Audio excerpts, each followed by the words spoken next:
A week before the wedding, my fiancée, Savannah Vance, decided to throw herself a bachelorette party.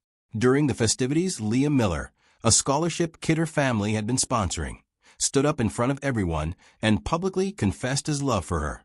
Savannah burst into tears. Then she kissed him. Not a quick, drunken peck. It was intense, desperate. So deep you could practically see the thin strings of saliva stretching between them when they finally pulled apart. Her best friend laughed and nudged her. "Aren't you afraid Caleb Sterling will find out and call off the wedding?" Savannah wiped her tears and scoffed. "Who cares? It's a merger, not a romance. If he can't handle this, they can find another groom." Liam straightened, puffed up with pride. "What Savannah and I have is real love," he said smugly. "Caleb Sterling is just a name on a marriage certificate." Then he smirked. "Besides, they haven't even signed the license yet. Right now, he's nobody." I let out a quiet, cold laugh. I closed the door to their private room, and I sent the video to my father. My message was short and simple. This is just a business deal. The Vance asset is tainted. Find me a new bride. The wedding proceeds as planned. Then I sent another text. Since Savannah Vance loves a man with no money, let's make sure she stays poor for the rest of her life. Behind the heavy door, their party continued.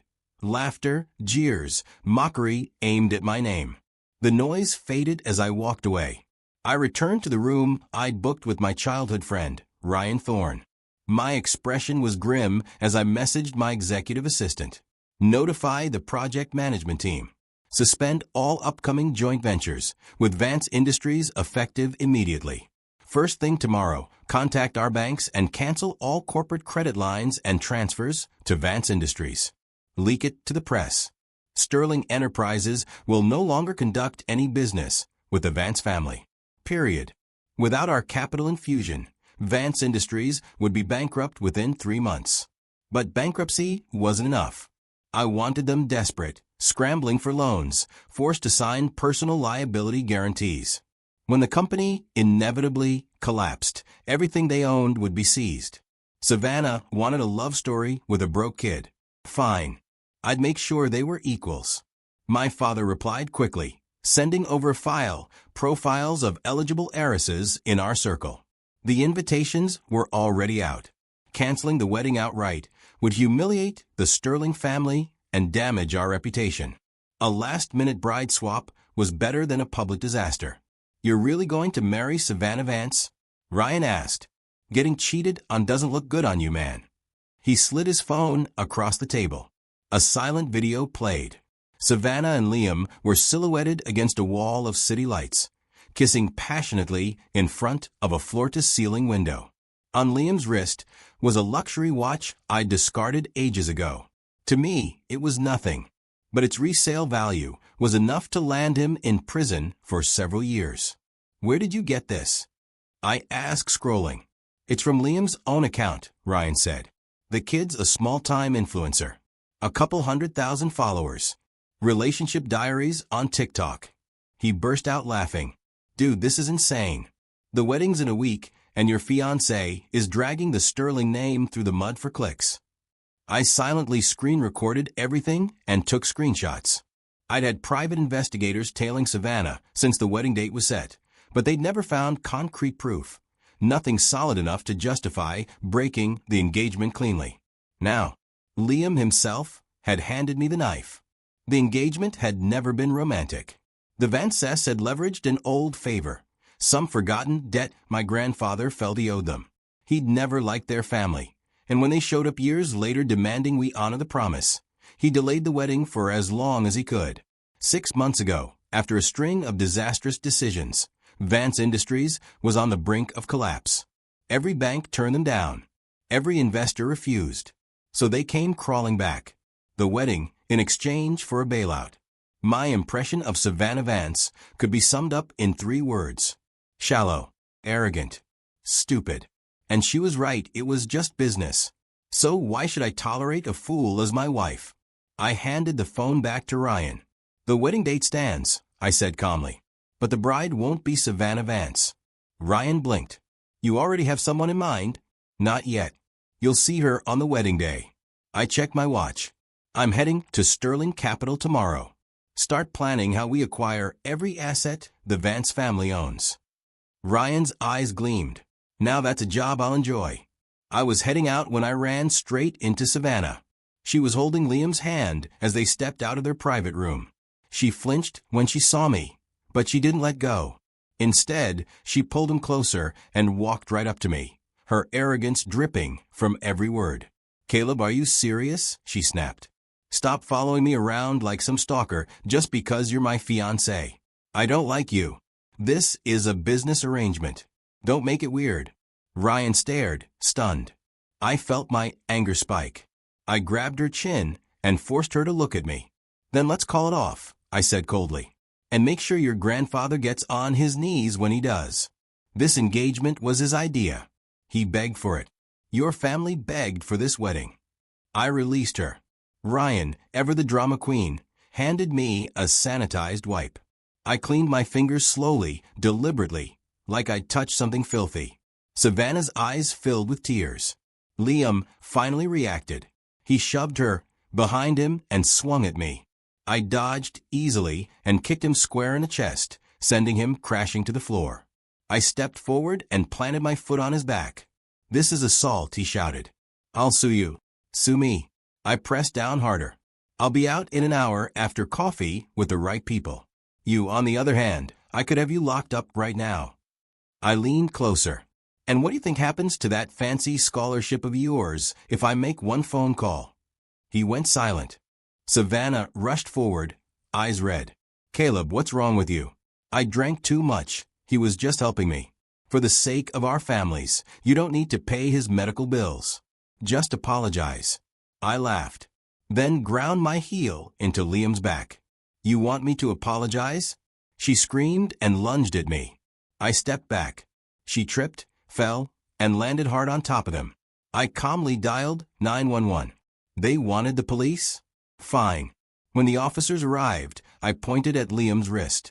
"That watch was stolen," I said. "It's mine." Liam went pale. Savannah froze. "I gave it to him," she stammered. "Caleb, what are you doing? And who are you to give away my property?" I replied, "A fiancé has no legal rights." I turned to the officers. "The item is of significant value. Please proceed." The incident ended with Savannah paying damages and issuing a formal apology. The alcohol wore off. Reality set in. She called her grandfather in a panic. He started calling my family. My grandfather's phone was on Do Not Disturb. My father ignored every call. That night, my parents compiled a list of replacement brides. My father handed me a tablet.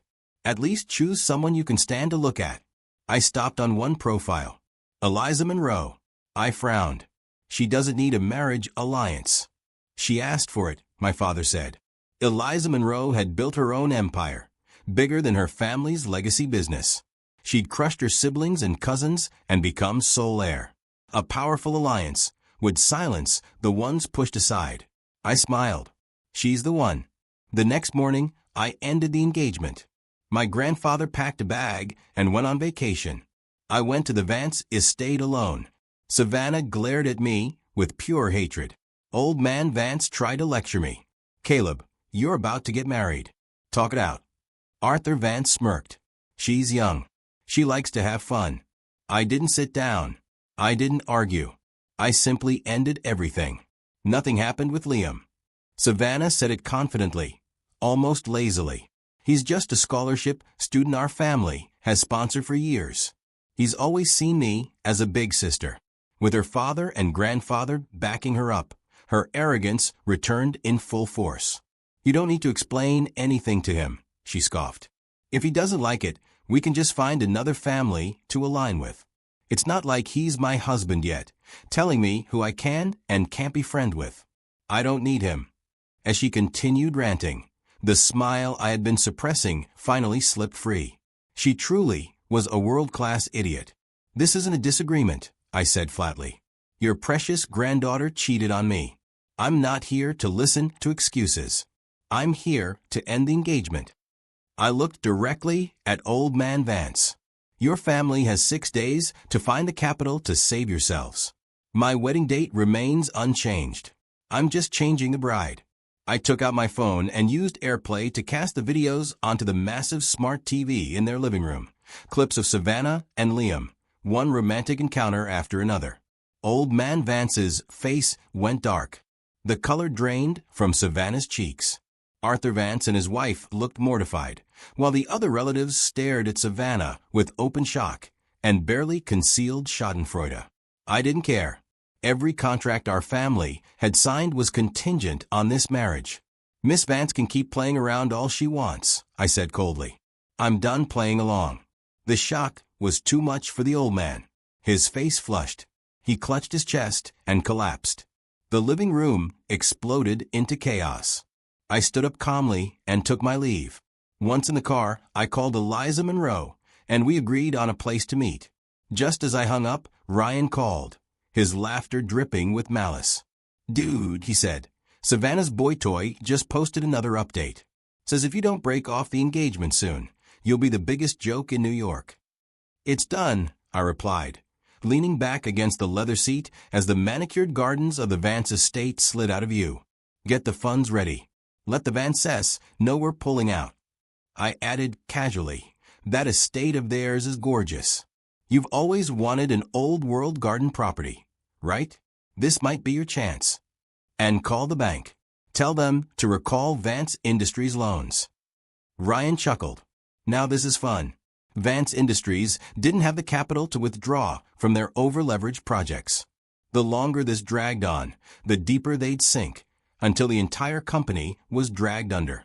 Sterling Enterprises had poured hundreds of millions into them out of obligation. And all Savannah could do was act like I was lucky to have her. She had it coming.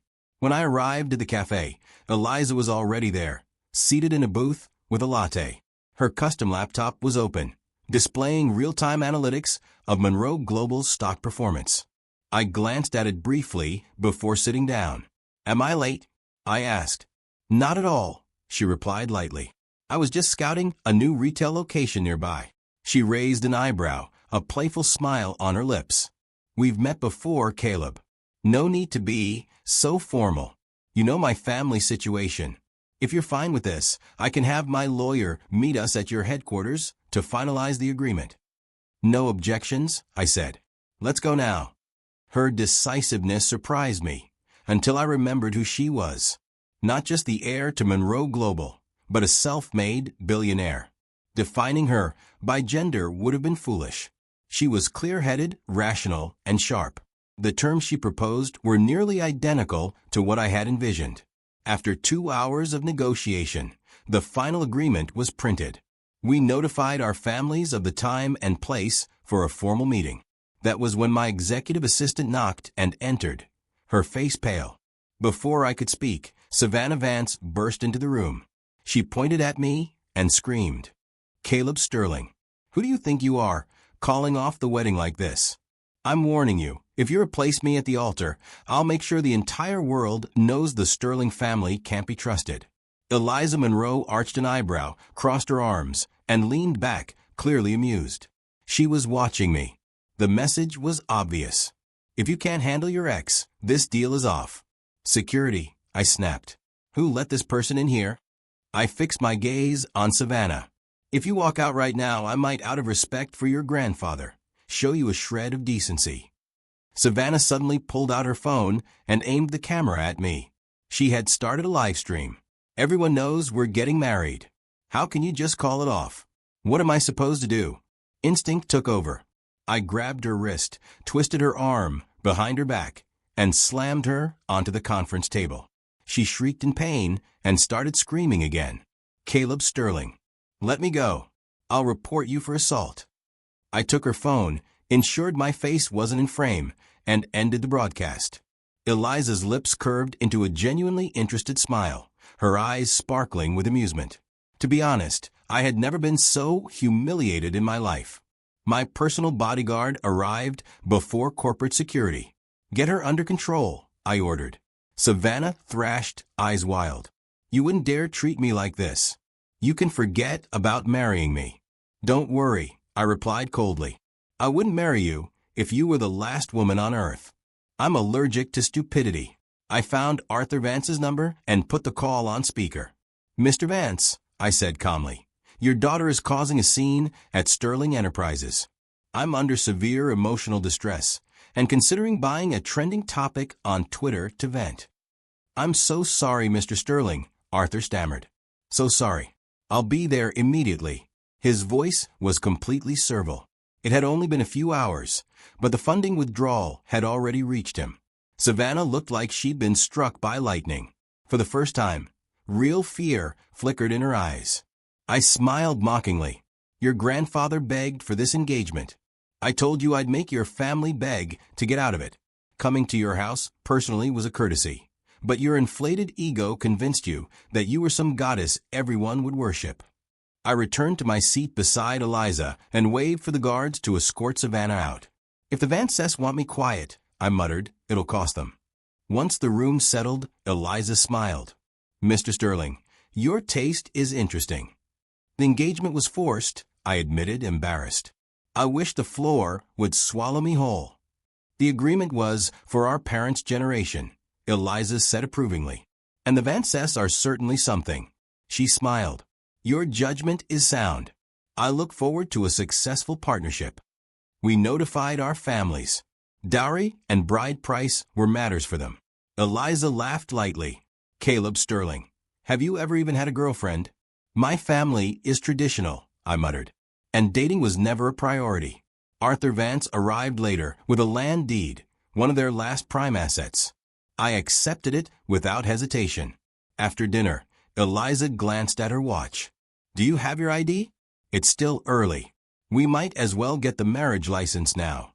We did. Back at Sterling headquarters, we reviewed the wedding plans. Eliza isn't Savannah, I said firmly. She deserves respect. The venue would be the Sterling Estate in Westchester. The gown, the Dream Queen, a globally exclusive masterpiece. Eliza smiled. It's perfect. That night, my father called. Old man Vance is in a coma. The family demanded compensation. I had security throw them out. I called Ryan. They're waiting on the old man, he said smugly. If he doesn't wake up, they'll accept anything. Savannah's friends were spreading videos online. She even liked one and commented, the angle could have been better. I messaged Eliza. We need to move the announcement up. Already done, she replied. The Sterling Monroe marriage sent shockwaves through the business world. Vance Industries collapsed overnight. 3 days before the wedding, Eliza's gown arrived. I arranged the fitting. Eliza was beautiful, strong. Eliza possessed a poised, commanding elegance, the kind that didn't beg for attention, yet drew it effortlessly. When she stepped out in the wedding dress, she was so stunning I couldn't look away. The staff helping her arrange the train gasped openly. My dear, I murmured, my throat suddenly dry as I took her outstretched hand. You're beautiful. Even though we were already legally married, we hadn't moved in together yet. Caleb, your face is completely red, Eliza laughed, delight sparkling in her eyes. But I like it. I could hear my own heart pounding, completely out of rhythm. The dress only needed minor alterations. While Eliza was back in the changing room, Savannah burst into the VIP lounge. Her eyes were red as she started screaming. Caleb Sterling, how could you get a marriage license with her? How could you just replace me? I only played a little game with someone, and you were this cruel. You put my grandfather in the hospital and got me grounded for 3 days. My own cousins have been tormenting me because of you. Because I don't like being cheated on, I said coldly. And because you're an idiot. My patience is wearing thin. I snapped at my bodyguards. Get her out of here. From now on, she is not to come within 3 feet of me. Eliza's female bodyguard immediately stepped between us, blocking Savannah's path. My guards rushed in and dragged Savannah out as she screamed and struggled. Eliza emerged from the dressing room, a faint smile playing on her lips. The Vances can't raise any capital, she said calmly. The banks are calling in their loans, and several major projects have collapsed. They'll be filing for bankruptcy within a month. She winked. In a way, I should thank Savannah. Acquiring the Vances core assets will boost Monroe Global's profits, by 50% this year. We should both thank her, I replied, unable to stop myself from smiling. The Vances had made a catastrophic business decision. Out of respect for my grandfather, I had initially only instructed Ryan to monitor the situation, not actively sabotage them. But after Savannah's blatant disrespect toward my family, there was no reason to hold back.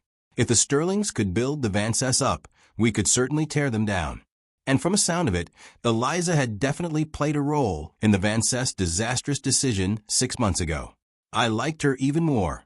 2 days before the wedding, the Sterling and Monroe families hosted a joint cocktail party. Eliza and I arrived in custom-made, matching formal wear, publicly confirming that we were officially married and that our families were now formally allied. Most of the guests were also invited to our wedding. Ryan, ever the gossip hound, made his rounds before finding me alone. "I found something very interesting," he whispered, "that night of Savannah's bachelorette party. Do you know why Liam decided to confess his love right then?" "I honestly don't," I said. Ryan smirked, raising his champagne flute in a mock toast. "I'll tell you halfway someday." I let him keep his secrets. We chatted briefly before a commotion erupted outside the ballroom. The voice was familiar. Ryan and I exchanged a look and went to investigate. Of course, it was Savannah. She didn't have an invitation and was screaming at the staff like a shrew. "I'm Caleb Sterling's ex-fiancée. Why can't I go in?" "Savannah," I said evenly, "you are not invited by my wife or by me." She completely lost control, jabbing a finger at my nose. "My grandfather might never wake up. And it's all your fault. Caleb Sterling, you're a murderer." Her voice was loud enough to draw a crowd. Eliza and several guests watched from a distance. Seeing her audience, Savannah grew even more hysterical. "If you hadn't come to our house to break the engagement, my grandfather never would have collapsed. And I only looked at Liam because you drove me to it. We were engaged for 5 years. You never called me, never took me anywhere, never showed me respect. Don't pretend to be the good guy." I clenched my back teeth together and let out an incredulous laugh. Arguing was pointless. Evidence was king. I pulled out my phone and played a call recording on speaker. My voice echoed clearly. "The Johnson family's baby shower is tonight. Get ready, I'll send a driver." Then Savannah's voice, dripping with disdain. "A baby shower? What's the point? It's just social climbers. I'm Savannah Vance. I don't go to things like that. Handle it yourself." I stopped the recording. Savannah stared at me in shock. "Miss Vance," I said coolly, "your grandfather forced this engagement on my family. I never liked you, but I never disrespected you. I have many more recordings like that. Would you like to hear them?" Business was about integrity. That was the only reason I had gone along with the engagement in the first place. In 5 years, I could say, with a clear conscience, that I had never wronged Savannah Vance. I wasn't some lovesick fool. Her family had begged for this alliance. Who did she think she was, expecting me to revolve my world around her? My father approached with my mother on his arm. His voice was steel. "From this day forward, no Sterling-owned hotel or property will ever serve any member of the Vance family." That was the final severing of ties. Any remaining partners the Vances had would now flee. With 13 banks calling in loans and investors pulling out, bankruptcy would accelerate rapidly. On the wedding day, the Sterling estate was filled with guests. Nearly every major business leader in New York attended. The Vances were not invited. The ceremony went flawlessly. Afterward, Eliza and I changed outfits to greet our guests. In a custom-tailored cheapao, she radiated a different, captivating beauty. By the time we returned to our suite, we were dizzy with champagne and praise. That night was too precious to waste. The next morning, I woke and looked at Eliza sleeping peacefully beside me. I felt grateful, deeply grateful, that she was my wife. Then my phone buzzed. Ryan. He had sent a video. In it, Eliza and Leah Miller sat in a coffee shop, deep in conversation. The timestamp caught my eye. 8 months ago, the day after Old Man Vance cornered my grandfather at his birthday party. I smiled. Eliza appeared at the doorway in silk pajamas. "What's making you so happy?" I'm watching how my brilliant wife engineered a hostile takeover of my engagement, I said, pulling her close. She played her own video. Everything became clear. Liam had chosen his future. So, I asked amused, when did you decide on me? The day you secured your position as heir, she replied calmly. And because your family values integrity. I hugged her. A very good choice. You're damn right, she whispered. 10 days later, Old Man Vance still hadn't woken up. Vance Industries was in chaos. Employees fled. Sterling Enterprises and Monroe Global absorbed the best of them. After a meeting about acquiring Vance Industries, the Vance family appeared, dragging Savannah along. Arthur Vance bowed low. Mr. Sterling, Savannah made a foolish mistake. For the sake of our long friendship, could you please help us one last time? His voice was utterly pathetic. He looked even more stooped than the last time he'd come to drag his daughter away. Arthur Vance's shoulders sagged. His back curved as though the weight of everything he'd lost had finally settled onto his spine. Savannah stood beside him with her head lowered, cheeks red and swollen, eyes dull. Before I could say a word, Arthur suddenly raised his hand and slapped Savannah hard across the face. The sound cracked through the room. Apologize to Mr. Sterling, he barked. Savannah staggered, then bowed her head lower. You were engaged, Arthur continued furiously, and you were still fooling around with another man. Is that what we taught you? I frowned, irritation creeping in. Mr. Vance, I said flatly, I have no idea what you're talking about. I'm a married man. Stop bringing up this engagement. I paused, my tone sharpening. I love my wife. And when you upset her, it makes me want to upset you even more.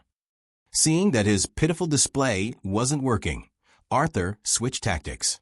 He started reminiscing about the so-called friendship between our grandfathers. Our families go way back, he said hoarsely.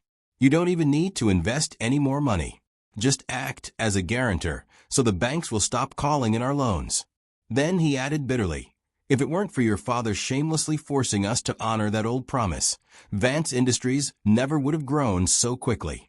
That was enough. I cut him off. My patience is gone.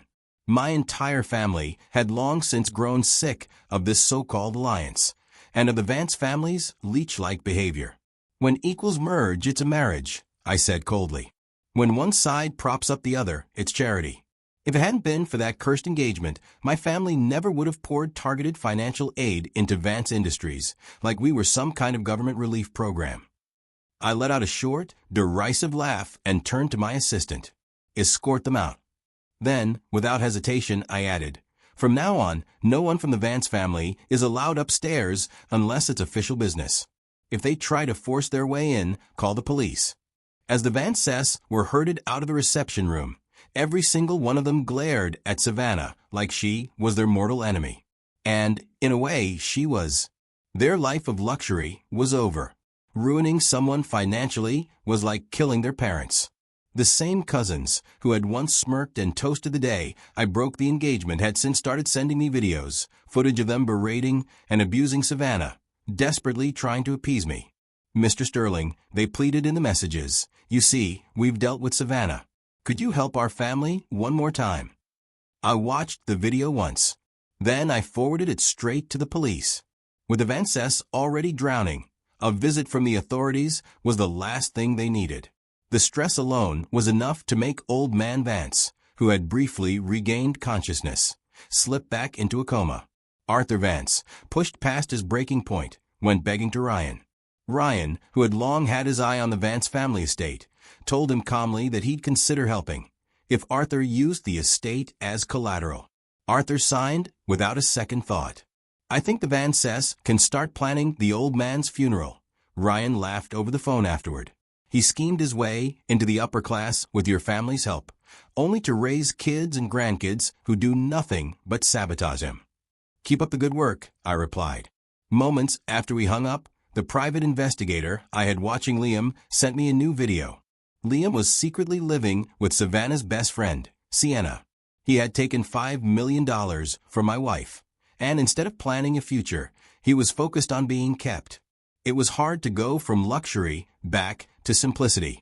To maintain his lavish lifestyle, Liam had sold off every luxury item Savannah had ever given him. I anonymously forwarded the video to Savannah, along with a piece of advice. Get a marriage license with Liam. That way you can escape the Vance disaster. Then go to your best friend and demand compensation. If she refuses, threaten to expose her as a homewrecker. Savannah might have been foolish, but even she could see reality. Her entire family wanted to tear her apart. Liam was already trying to dump her. She had no choice. And for once, Savannah's love-addled brain made the right move. She didn't marry Liam. Instead, she reported him to the police for theft by deception. To avoid a criminal record, Liam returned every cent he'd ever taken from her. Once Savannah had that small fortune in hand, I anonymously tipped off her cousins. Less than an hour later, the PI sent me a new video. The Vance siblings and cousins were physically fighting over the money. "That's more like it," I muttered. "If you're going down, you all go down together." A week later, Vance Industries officially entered bankruptcy proceedings. Ryan, holding the investment contract, joined the other creditors in petitioning the court to freeze all Vance family real estate and bank accounts. Old man Vance woke up again, heard that even the family estate had been mortgaged, and immediately suffered a fatal stroke. This time, he never opened his eyes. After the funeral, one of Savannah's cousins hastily married a second-rate rich kid. Savannah's reputation, however, was completely toxic.